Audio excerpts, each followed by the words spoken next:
Dark clouds roll over Western Europe. German tanks rumble down narrow streets. Flags are replaced. Languages are silenced. But in one small French town, resistance doesn't start with gunfire. It begins with a clock that no longer tells. Berlin time, Figeac, a quiet town tucked into France's Lot Valley, had always followed its own rhythm: church bells, school hours, market days. But when the Nazis arrived in 1940, that rhythm was disrupted. Orders came in fast. Time was to be aligned with Berlin German time, 1 hour ahead of what the French knew. A simple change on paper, but to the people of Figeac, it was something else entirely. On the surface, they obeyed. Train schedules were updated. Curfews were posted.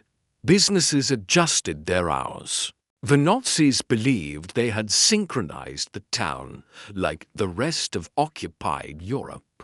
But deep inside shops, homes, and even churches, a quiet defiance took root. The resistance didn't carry rifles. They carried watches and set them back an hour. In whispered conversations and candlelit meetings. The locals agreed they would live by WWII, the true time knot, the one imposed by their occupiers.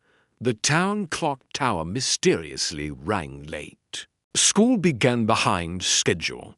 Trains often departed early or arrived late. Resistance couriers met just before patrols, slipping through gaps created not with weapons, but with minutes and misdirection. Farmers harvested before dawn. Bakers delivered under cover of twilight. People vanished into fields or attics an hour before the Nazis expected. The German troops grew frustrated. Reports piled up.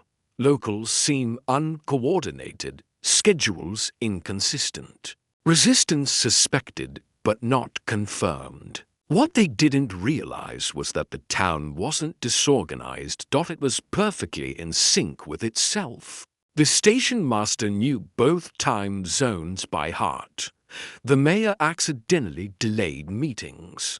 A local priest moved mass forward by an hour but only told his congregation. Even the town's mechanic adjusted watches brought in by German officers, setting them subtly out of sync. Behind it all was a web of quiet coordination, a silent rebellion. No gunshots, no banners, no public uprisings, just an entire town moving 1 hour behind and always one step ahead. One day, Gestapo officers arrived to investigate.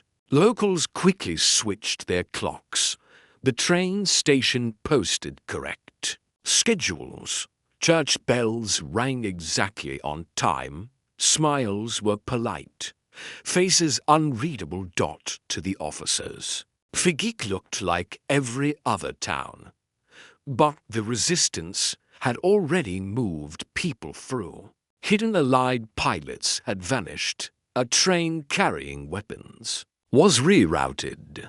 German patrols were sent in circles, all because the clocks had lied. The Gestapo left, confused and empty-handed. After the war, the story of Figeac's time trick remained mostly untold. It wasn't as dramatic as battles or bombings. It didn't fit into grand speeches or parades. But it worked. The people of Figeac had used time itself as a shield. They bent it, twisted it, and turned it into a weapon of resistance. And when the occupation ended, the town set its clocks forward again, back in line with the rest of the world. But for a brief, powerful chapter in history, one French town proved that in a world ruled by tyranny, Even time can be an act of defiance. No monuments were built, no medals awarded.